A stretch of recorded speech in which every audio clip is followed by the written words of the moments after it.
भारत जोड़ो यात्रा का असर देखने मिल रहा है और ये लगातार 15वां राज्य है महाराष्ट्र।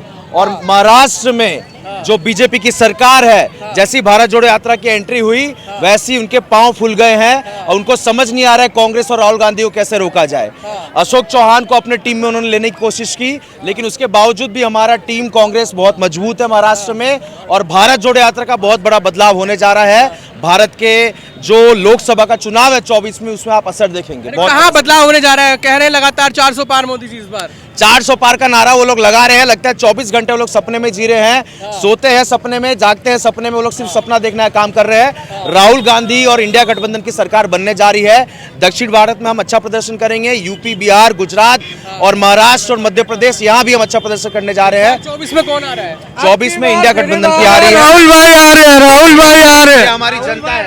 राहुल भाई आ रहे हैं। मोदी गाड़ी आ रहे हैं। कौन आ रहा है? राहुल गांधी जी आ रहे हैं। जिस तरह से आजादी के बाद पहली भारत जोड़ो यात्रा जो कन्याकुमारी से कश्मीर 4000 किलोमीटर पैदल यात्रा था, हम लोग भी सभी साथी उनके साथ हुआ उस यात्रा के बाद? इससे ये है कि देश में जो दूसरी यात्रा चल रही है भारत जोड़ो न्याय यात्रा, इससे इसका मैसेज यही देना है कि जिस तरह से सामाजिक न्याय हो, राजनीतिक न्याय हो, आर्थिक न्याय हो, लोगों का विभेद कम हो, एक दूसरे में जो जाति में, धर्म में जो डिफरेंसेस पैदा हो गया वो कम हो।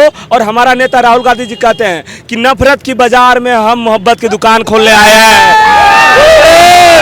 खुल गई क्या है? देखो पूरा महाराष्ट्र में मोहब्बत की दुकान खुल गई है। और हमारा गाँव के लोग क्या चाहते हैं? मोहब्बत की दुकान मालेगांव, भाईचारगी, मोहब्बत, भाईचारगी और भाई साहब, हमने 5 न्याय की मांग की है।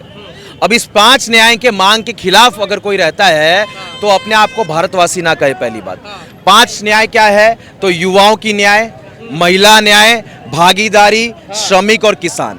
युवाओं के लिए हम मांग कर रहे हैं। नरेंद्र मोदी जी ने कहा था 2 करोड़ रोजगार देंगे, हम 2 करोड़ भूल गए, लेकिन कम से कम हमारे यहाँ जो युवा बेरोजगार घूम रहे हैं उनको कम से कम कुछ उपाय दिया जाए, रोजगार दिया जाए। अग्निवीर जैसा प्रोग्राम लाके ये 4 साल का युवाओं को जो दर बदर भटकते हैं, सुबह 4 बजे उठ के रास्ता पे जाते हैं, दौड़ते हैं सेना में भर्ती होने के लिए, वो 4 साल बाद उनको हटा दिया जा रहा है अग्निवीर के तहत। किसान का कहा गया था मोदी जी द्वारा दुगनी आय की जाएगी।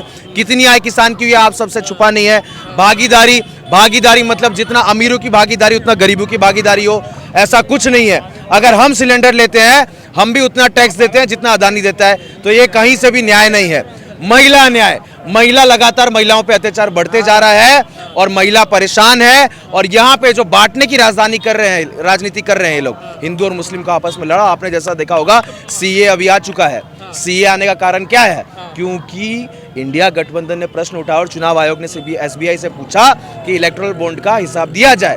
इलेक्टोरल बॉन्ड का हिसाब इनके पास नहीं है, इसलिए सीए लेके आ गए मुद्दा भटकाने के लिए। 5 न्याय पे काम तो कर रही है भाजपा कोई काम नहीं। मैंने आपको गिना दिया, रोजगार मिल रहा है? कोई रोजगार नहीं मिल रहा। मणिपुर में रोजगार नहीं मिला आप लोगों को? नहीं। देखिए मालेगांव शहर ना पावरलूम मजदूरों का शहर है। पावरलूम मजदूरों का शहर है मालेगांव शहर। आप यहाँ पर जितने ये यात्रा का असर देखिए, राहुल जी हमेशा मजदूरों और किसानों की बात करते हैं और यहाँ के मजदूरों के चेहरों पर खुशियाँ देखिए राहुल जी के आने से कितनी है। ये बात आपको परिणाम बता देगा कि राहुल जी जो मन की बात करते हैं, मजदूरों की मन की बात करते हैं, नरेंद्र मोदी जैसे अपने खुद के मन की बात नहीं करते। हम यहाँ के मजदूरों के ताल्लुक से बात कर रहे हैं, यहाँ के किसानों के ताल्लुक से बात कर रहे हैं। इसलिए मालेगांव शहर की आवाम भी राहुल जी के साथ है। यहाँ पर क्या लग रहा है इस यात्रा से फर्क पड़ेगा? फर्क तो सबसे बड़ा यही है कि यहाँ के किसानों और मजदूरों को पहले ऐसा लगता था कि इस देश का मालिक अडानी और अंबानी है, लेकिन आज उसको एहसास हो रहा है कि इस देश का मालिक मजदूर है, यहाँ का मालिक किसान है। आप लोग क्या चाहते हैं? यहाँ की जनता क्या चाहती है? हम चाहते हैं कि मजदूरों को और किसानों को मुकम्मल तौर पर प्रोटेक्शन मिले, हर चीज़ में अपनी फसल का दुगना भाव मिले। जैसे कि नरेंद्र मोदी ने झूठा वादा किया था, कांग्रेस की सरकार से वो अपेक्षा लगाते हैं, राहुल जी गांधी से अपेक्षा लगाते हैं कि हम लोगों को रोजगार और वो भी इज्जतदार रोजगार मिले। इस तरीके जी बोलो। देखिए आप पूछ रहे हैं कि मालेगांव के बारे में। मालेगांव में जो भी हुआ है, इससे पहले दंगा फसाद भी हुई है, जो लोगों का डेवलपमेंट रोकने के लिए कोविड-19 पीरियड भी हुआ है, लेकिन ये साजिश इस मालेगांव के अंदर ही नहीं, मालेगांव के अंदर दरगाह के अंदर प्रज्ञा सिंह ठाकुर भोपाल की सांसद ने जो काम किया है वो गलत किया है। उसको जेल में डालने के बाद क्या काम किया? जो मालेगांव के दरगाह के अंदर जो बम ब्लास्ट किया गया है, शी इज इन्वॉल्व, जो कि भोपाल की सांसद इन्वॉल्व है। उसके बाद में खबरस्तान में जो बम ब्लास्ट किया गया है उसमें प्रज्ञा सिंह ठाकुर की साजिश थी, उसने ये काम किया है। लेकिन ये साजिश कभी भी देश के प्रधानमंत्री को, भारतीय जनता पार्टी हो, आरएसएस की वो साजिश कभी नहीं चलेगी।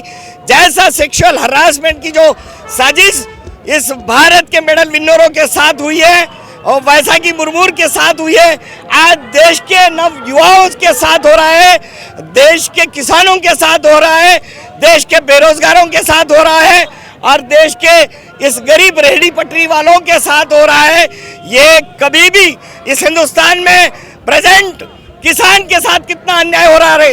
ये सेकंड टाइम किसान इस बॉर्डर पे बैठा हुआ है, वो उसकी मांग एमएसपी है, लेकिन देश के प्रधानमंत्री भारतीय जनता पार्टी झूठ बोलकर काले तीन कानून खत्म करने के बाद में एमएसपी किसानों को दी जाएगी। ये किसानों के साथ है भाजपा सरकार? नहीं, कभी अगर किसानों के साथ रहती तो किसानों की ये फसल जो लूटी गई है आज 10 साल में, अगर ये 10 साल में किसान की जो फसल लूटी गई, अगर किसान ये रोड पे बैठता नहीं था और किसान साथ में रहते तो किसान रोड पर नहीं आते थे। बीजेपी अगर किसानों के साथ होती तो किसान रोड पर नहीं आते। और जब से बीजेपी हुकूमत बैठी हुई है, किसान 3 मरतबा हड़ताल कर चुके हैं और उनको फुसला कर उठा दिया जाता है और किसानों के साथ कोई हक नहीं मिलता है। तो क्या चाहते हैं, मतलब आपका साथ कौन दे सकता है, आपका विकास कौन है? हिंदुस्तान में विकास हो और हर तरफ तरक्की हो, हिंदुस्तान के अंदर देश बेचैन नहीं जाए। देश के लिए यही कौन करेगा विकास, कौन करेगा तरक्की? एक मिनट, देश का विकास जो पढ़े लिखे नेता है वो करेंगे देश का विकास। और हम चाहेंगे कि हर जगह देश में पढ़े लिखे नेता को खड़ा किया जाए और ये जो ऐसे जाहिल लोग हैं उनको ना बैठाया जाए। पढ़ा लिखा को नहीं पढ़िया लिखा पढ़ा लिखा नेता कौन है? पढ़ा लिखा राहुल गांधी है, केजरीवाल है, राहुल गांधी है, केजरीवाल है, ममता बनर्जी है, ऐसे लोगों को बैठाया। कहाँ मोदी और कहाँ राहुल? मोदी और राहुल को देखेंगे तो मोदी जो है ना पानी भरेगा इनके सामने, मोदी पानी भरेगा इनके सामने, समझ रहे? मोदी के बात, मोदी पानी भरेगा राहुल के सामने, राहुल गांधी के डिग्री दिखाई, मोदी के बाद कौन सी डिग्री? पानी भरेगा मोदी के सामने। देश के प्रधानमंत्री क्या बनाएंगे? अरे तुम देखो, देश के प्रधानमंत्री ऐसे नहीं होते जो देश को तकलीफ देकर जी रहे हैं। सबका साथ सबका विकास, एक तो देखो ही, 1 मिनट, सबका साथ, 1 मिनट, कोई नहीं है, कोई खुश नहीं है, मैं खुश नहीं है, देश के सबका विकास और सबका वो बोल रहे हैं ना। और ये तो जुमला है। अगर 2014 का नारा था, मगर हिंदुस्तान के अंदर जब से मोदी सरकार बनी है, यानी खाली वो जो है तासुब पर पूरा देश चला रही है और देश को यानी एक तरफ सीधे नहीं, और देश को चलाना है। आज हर सीए लागू किया है, ये तो उनकी गलत फहमी है, गलत फहमी है। ये देश का टुकड़ा कर